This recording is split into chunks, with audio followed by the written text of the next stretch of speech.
আজকে জুম্মার দিন শুক্রবার ফেনীবাসীর ঝড় এই বৃষ্টির মাঝে আন্দোলনের মধ্যে সমবেত হয়েছে। দেখেন হাজারো হাজারো কয়েক হাজার দর্শক হবে, কয়েক হাজার জনতা, আমজনতা সবাই এখানে দলমত নির্বিশেষে সবাই এসেছে, দলমত নির্বিশেষে সবাই এসেছে দলের ঊর্ধ্বে। এখন সবাই দলের ঊর্ধ্বে, এখন সবাই দলের ঊর্ধ্বে। এখানে ফেনী জনসাধারণের পক্ষ থেকে সমস্ত দলমত নির্বিশেষে সবাই এসেছে, দলমত নির্বিশেষে সবাই এসেছে।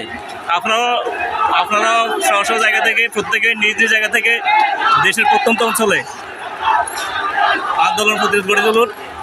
আমরা সুষ্ঠু সমাধান চাই, আমরা রক্ত চাই না, কেউ রক্ত চাই না, দলমত নির্বিশেষে কেউ রক্ত চায় না, সুষ্ঠু সমাধান চাই। জননেত্রী শেখ